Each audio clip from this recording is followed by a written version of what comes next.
Titanic கப்பல் கடல்ல மூழ்கினதுல இருந்தே அந்த கப்பலை சுத்தி ஏகப்பட்ட மர்மங்கள் நிலவி வருது. ஆழ்கடல்ல மூழ்கி இருக்க அந்த கப்பலை சுத்தி பார்க்கறதுல ஏகப்பட்ட பணக்காரர்கள் ஆர்வம் காட்டியுமே இன்னைக்கு வரைக்கும் எந்த ஒரு நாடும் அந்த கப்பலை வெளியே எடுக்க முன் வரல. அது மட்டும் இல்லாம கடைசி அந்த கப்பலை சுத்தி பார்க்க போன 5 பேர் கொண்ட ஒரு குழு மர்மமான முறையில காணாம போனாங்க. அவங்களுக்கு உண்மையிலே என்ன ஆச்சு அப்படின்றது இது வரைக்கும் யாருக்குமே தெரியல. அவங்களோட உடல் பாகங்கள் கூட கிடைக்கல. இதெல்லாம் வச்சு பார்க்கும்போது டைட்டானிக் கப்பலை சுத்தி ஏதோ ஒரு மிகப்பெரிய மர்மம் இருக்கிறதாவும் அதை பத்தி ஆராய்ச்சியாளர்கள் வெளியே சொல்ல மறுக்கிறதாவும் சில பேர் சொல்றாங்க. இன்னொரு பக்கம் டைட்டானிக் கப்பல் இருக்க பகுதியில தான் லெவியத்தான் வாழ்ந்துகிட்டு இருக்கிறதாவும் ஒரு வதந்தி பரவி வருது. இதெல்லாம் உண்மையா? டைட்டானிக் கப்பலை சுத்தி நடக்கிற மர்மங்கள் என்ன அப்படின்றதெல்லாம் தான் மொத்தமா இந்த வீடியோல பார்க்க போறோம். பட் அது ஷார்ட்டா இல்லாம டைட்டானிக் கப்பல் எப்ப உருவாக்கப்பட்டது அண்ட் எப்படி மூழ்கடிக்கப்பட்டது அண்ட் ஃபைனலா அந்த கப்பலை சுத்தி நடக்கிற மர்மங்கள் என்ன அண்ட் அதை ஏன் வெளியே எடுக்க முடியல அப்படின்றது வரைக்கும் மொத்தமா ஒரு ஹிஸ்டரி புக் படிக்கிற மாதிரி டீடைலா இந்த வீடியோல பார்க்க போறோம். சோ இந்த வீடியோ ரொம்பவே இன்ட்ரெஸ்டிங்கா இருக்க போது எங்கேயும் ஸ்கிப் பண்ணிடாம கடைசி வரைக்கும் பாருங்க.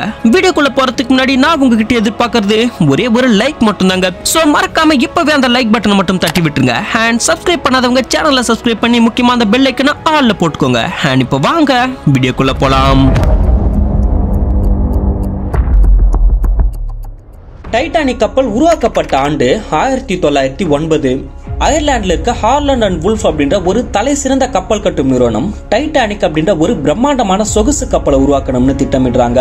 அது மட்டும் இல்லாம அந்த கப்பல் பயங்கர பாதுகாப்பானதாகவும் எந்த சூழ்நிலையிலும் மூழ்காத மாதிரியும் உருவாக்க நினைக்கிறாங்க. இது ஒண்ணும் அவங்களுக்கு புதுசும் இல்ல. இதுவரைக்கும் அவங்க 500க்கும் மேற்பட்ட கப்பல்களை சக்சஸ்ஃபுல்லா உருவாக்கி இருக்காங்க. அப்படி இருக்க பட்சத்துல இப்ப உருவாக்க போற டைட்டானிக் கப்பல் மூழ்க போகுது அப்படின்றத அவங்க கொஞ்சம் கூட எக்ஸ்பெக்ட் பண்ணவே இல்லை.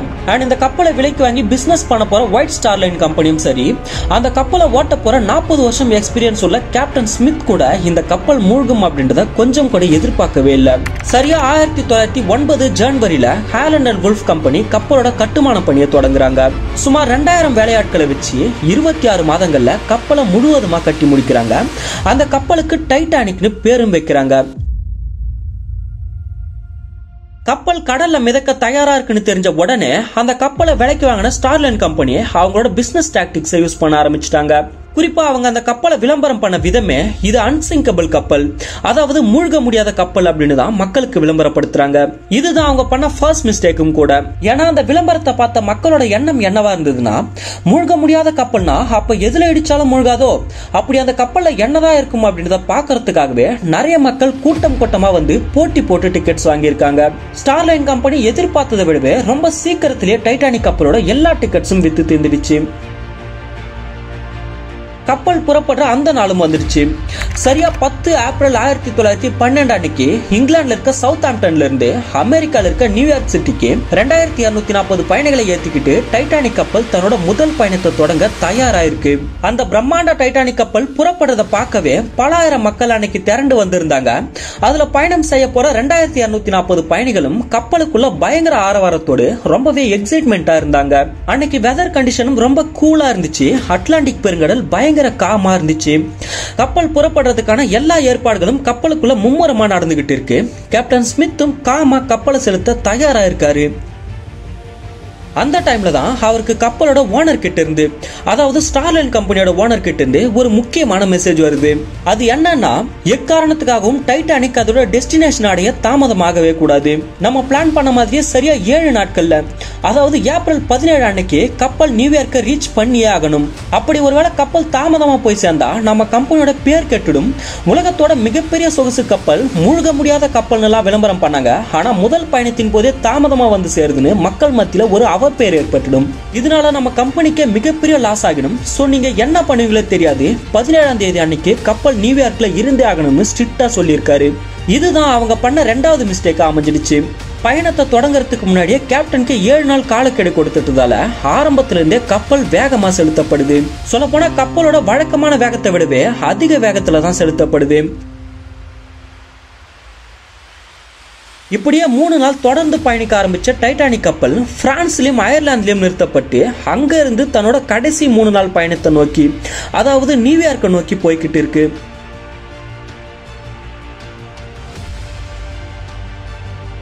சரியா 14 ஏப்ரல் 1912 அன்னைக்கு நள்ளிரவுல நடுக்கடல்ல பயணம் செஞ்சுட்டு இருக்கப்போ அந்த பாதையில பயணம் செஞ்சுட்டு இருக்க வேறு சில கப்பல்கள்ல இருந்து டைட்டானிக்கு சில வார்னிங் சிக்னல்ஸ் வருது. அது என்னன்னா, நீங்க போற பாதையில நிறைய பனிப்பாறைகள் இருக்கிறதா எச்சரிக்கை வருது. ஆனா டைட்டானிக் கப்பலோட வயர்லெஸ் ஆபரேட்டர்ஸ் அந்த வார்னிங்ஸை பெருசா எடுத்துக்கல. அந்த வயர்லெஸ் ஆபரேட்டர்ஸ் என்ன நினைச்சிட்டு இருந்திருக்காங்கன்னா, இந்த கப்பல் தான் மூழ்க முடியாத கப்பல்னு சொல்லியிருக்காங்களே, சாதாரண பனிப்பாறைகளால என்ன ஆகிட போது, அதையெல்லாம் ஈஸியா தகர்த்துட்டு போயிடும்னு அலட்சியமா இருந்துட்டு இருக்காங்க. ஒருவேளை அன்னைக்கு அந்த வயர்லெஸ் ஆபரேட்டர்ஸ் இதை உடனே கப்பலோட கேப்டன் கிட்ட இன்ஃபார்ம் பண்ணி அவங்க போற பாதையை கொஞ்சம் டைவர்ட் பண்ணி போயிருந்தாலே அன்னைக்கு அவ்வளவு பெரிய விபத்து நடந்தே இருந்திருக்காது. அளவுக்கு அதிகமான வேகம், முக்கியமான எச்சரிக்கைகளும் புறக்கணிக்கப்படுது. டைட்டானிக் பயங்கர வேகத்துல பனிப்பாறைகளோட எல்லைக்குள்ள என்ட்ரி ஆகுது. பெரிய பெரிய கப்பல்களோட முன்பகுதியில ஷிப் கார்ட்ஸ்னு 2 பேர் இருப்பாங்க. அவங்களோட வேலையே கப்பல் போற பாதையில முன்பகுதியில ஏதாவது தடங்கள் இருக்கான்னு பார்த்து அதை கேப்டனுக்கு இன்ஃபார்ம் பண்றதுதான். இந்த ஒரு வேலைக்கு தேவையான முக்கியமான பொருளே பைனாகுலர். ஏன்னா அது வழியா பார்த்தாதான் தொலை தூரத்துல இருக்க தடங்கல்களையும் துல்லியமா பார்த்து அதை கேப்டனுக்கு இன்ஃபார்ம் பண்ண முடியும். ஆனா அன்னைக்கு டைட்டானிக் கப்பல் இருந்த ஷிப்கார்ட்ஸ் கிட்ட பைனாகுலரே இல்லையாம். இந்த ஒரு காரணத்தால அந்த இருட்டுல பனிப்பாறைகள் வர்றத இவங்களாலையும் முன்கூட்டியே பார்க்க முடியல. பிறகு கப்பல் பனிப்பாறைக்கு பக்கத்துல நெருங்கும் போதுதான் இவங்க அந்த பனிப்பாறையவே பாக்குறாங்க. உடனே இதை வேக வேகமா ஓடி போய் கேப்டன் கிட்ட சொல்றதுக்குள்ள கப்பல் பனிப்பாறைக்கு ரொம்ப பக்கத்துல போயிடுது. இனி கப்பலை சடனா நிறுத்தவோ திருப்பவோ வாய்ப்பே இல்ல. கப்பல் கொஞ்சம் கொஞ்சமா பனிப்பாறைக்கு பக்கத்துல நெருங்குது. ஆனா அப்ப கேப்டன் ஸ்மித் என்ன நினைச்சாருன்னா, அவருமே நம்ம கப்பல் மூழ்க முடியாத கப்பலாச்சே, இந்த சின்ன பனிப்பாறையை ஈஸியா தகர்த்துட்டு போயிடும் தான் நினைச்சுட்டு இருந்திருக்காரு. ஒரு கட்டத்துல அந்த கப்பல் பனிப்பாறைக்கு ரொம்ப பக்கத்துல நெருங்கும் போதுதான் அந்த பனிப்பாறை எவ்வளவு பெருசு அப்படின்றது அவங்களுக்கு தெரிய வருது. இது அவங்களுக்கு மிகப்பெரிய அதிர்ச்சியவே ஏற்படுத்துது. உடனே கப்பலை திசை திருப்ப முயற்சி பண்றாங்க. ஆனா எவ்வளவு முயற்சி பண்ணியும் கப்பல் பனிப்பாறை மேல இடிச்சிடுது. இடிச்ச வேகத்துல பனிப்பாறை தூள் தூளா செதறுது. இதை கவனிச்ச கேப்டன் அந்த பனிப்பாறைய நம்ம கப்பல் தூள் தூளா உடைச்சிடுச்சுன்னு நினைச்சாரு.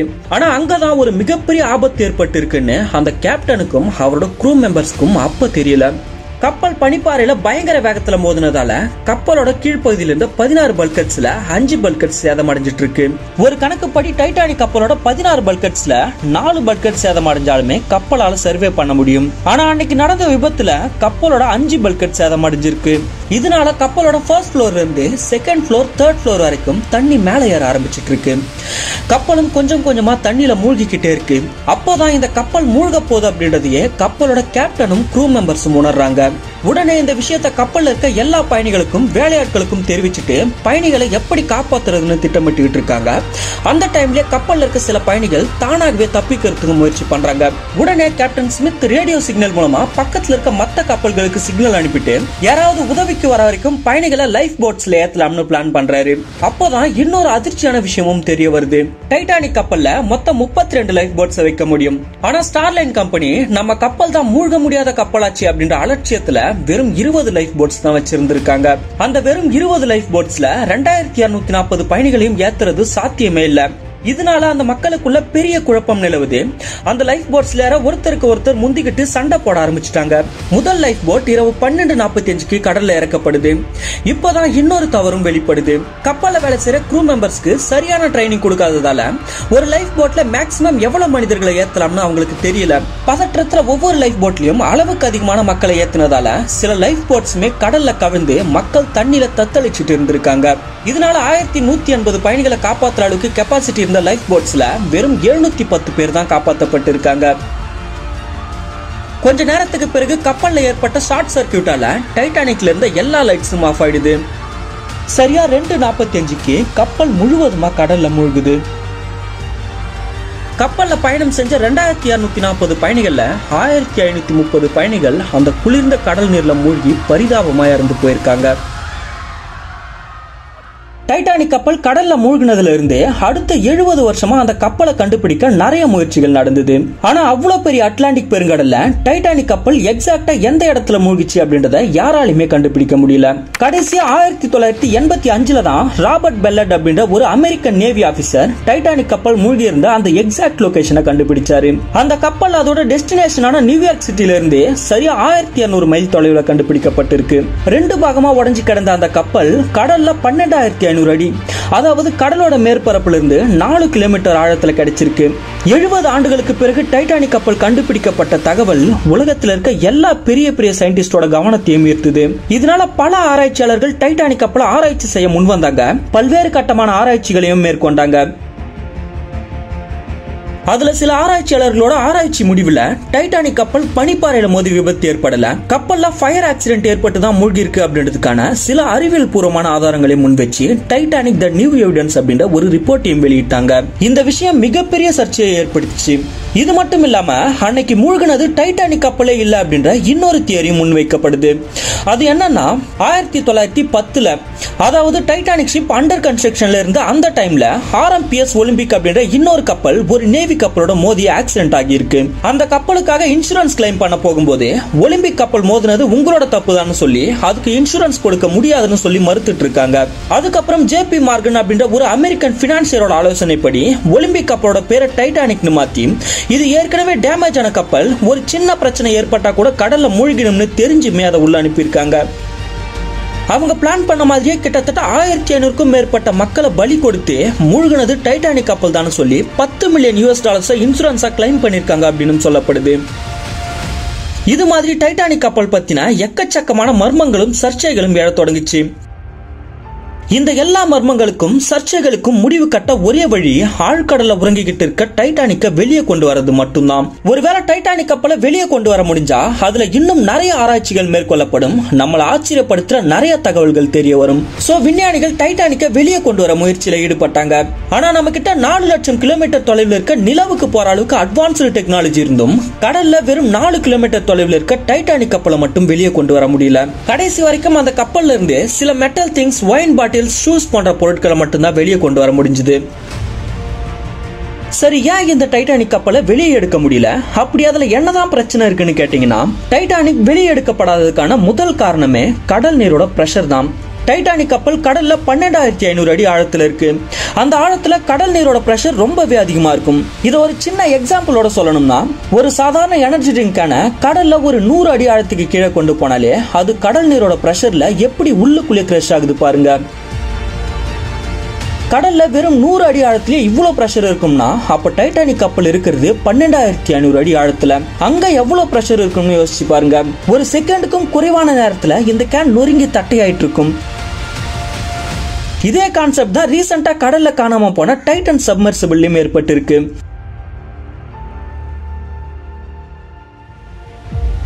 செகண்ட் ரீசன், நார்மலா ஒரு கப்பலை வெளியெடுக்கிற மெத்தட்ல டைட்டானிக்கை வெளியெடுக்க முடியாது. ஏன்னா டைட்டானிக் கப்பல் 2 பாகமா உடைஞ்சிருக்கு. அப்போ ஒரு ஹைடெக் சப்மரீன் வச்சு டைட்டானிக்கை வெளியே எடுக்க முடியுமான்னு கேட்டீங்கன்னா அதுவுமே முடியும், ஆனா முடியாதுன்னு தான் சொல்லி ஆகணும். ஏன்னா 12500 அடி ஆழத்திலிருந்து ஒரு ஸ்கொயர் ஃபீட் பாகத்தை வெளியே எடுக்கணும்னாலே 392 கிலோ நியூட்டன் ஃபோர்ஸ் தேவைப்படும். ஆனா விஞ்ஞானிகளால இப்ப வரைக்கும் அந்த அளவுக்கு ஒரு அட்வான்ஸ்டு டெக்னாலஜியை தயார் பண்ண முடியல. சோ டைட்டானிக்கை வெளியே எடுக்க விஞ்ஞானிகள் சில விசித்திரமான பிளான்ஸ் எல்லாம் ட்ரை பண்ணாங்க. அது என்னென்ன பிளான்ஸ்னு பாக்கிறதுக்கு முன்னாடி யாராவது லைக் பண்ணாம பாத்துட்டு இருந்தீங்கன்னா ஒரு லைக் மட்டும் பண்ணிடுங்க ஃப்ரெண்ட்ஸ். அண்ட் சின்னதா ஒரு ஹார்ட்டோ இல்ல எமோஜோ போட்டு இந்த வீடியோ எப்படி இருக்கு அப்படின்றத கமெண்ட்ல சொல்லுங்க. ஏன்னா உங்களோட ஒவ்வொரு லைக்கும் கமெண்ட்டும் தான் இதே மாதிரி அடுத்தடுத்த வீடியோஸ் போடுறதுக்கு எனக்கு மிகப்பெரிய மோட்டிவேஷனா இருக்கு. சோ லைக் அண்ட் கமெண்ட் பண்ணிடுங்க. அண்ட் சப்ஸ்கிரைப் பண்ணாதவங்க சேனலை சப்ஸ்கிரைப் பண்ணி சப்போர்ட் பண்ணுங்க. டைட்டானிக் கப்பலை வெளியே எடுக்க விஞ்ஞானிகள் கொண்டு வந்த முதல் பிளான் பிங்பாங் பால்ஸை வச்சு வெளியே எடுக்கிறது. அதாவது பிங்பாங் பால்ஸை டைட்டானிக் கப்பல் முழுக்க நிரப்பிட்டா கப்பலை ஈஸியா மேல கொண்டு வந்துடலாம் அப்படின்றது தான் அந்த பிளான். இது கேட்கறதுக்கே கொஞ்சம் கிரேசியா இருந்தாலும் ஸ்டார்டிங்ல இந்த பிளானை தான் வச்சிருந்தாங்க. ஆனா அந்த ஐடியாவை கொடுத்தவங்க இந்த பிங்பாங் பால்ஸை கடலோட கொஞ்சம் ஆழத்துக்கு கொண்டு போனாலே கடல் நீரோட பிரஷர் தாங்க முடியாம கிரஷ் ஆகி வெடிச்சிடும் அப்படின்றத யோசிக்கல. ரெண்டாவது பிளான் பெரிய பெரிய பலூன்ஸை வச்சு வெளியே எடுக்கிறது. லட்சக்கணக்கான பலூன்ஸை கொண்டு வந்து அதுல ஹீலியம் கேஸை ஃபில் பண்ணி கப்பலோட சேர்த்து கட்டிட்டா அந்த பலூன்ஸே கப்பலை மேல இழுத்து கொண்டு வந்துடும் யோசிச்சாங்க. அதுக்கப்புறம் அவ்வளவு ஆழமான கடலுக்குள்ள பலூன்ஸ்ல ஹீலியம் கேஸை ஃபில் பண்றது ரொம்பவே கஷ்டம்னு அந்த பிளானையும் கைவிட்டுட்டாங்க. மூணாவதா அமெரிக்காவை சேர்ந்த ஜான் அப்படின்ற ஒரு மெரீன் இன்ஜினியர் ஒரு சூப்பரான பிளானை கொண்டு வந்தாரு. அது என்னன்னா முள்ளால தான் எடுக்கணும்னு சொல்ற மாதிரி பனிக்கட்டியில மோதி மூழ்கின டைட்டானிக்க நம்ம அதே பனிக்கட்டியாலே எடுக்கலாம்னு சொன்னாரு. அது எப்படின்னா, நம்ம எல்லாருக்குமே தெரியும் வாட்டரோட டென்சிட்டியை விட ஐஸ் டென்சிட்டி ரொம்பவே குறைவு. இதனாலதான் ஐஸ் எப்பவுமே வாட்டரோட கடலோட மேற்பரப்புல மிதக்கும்.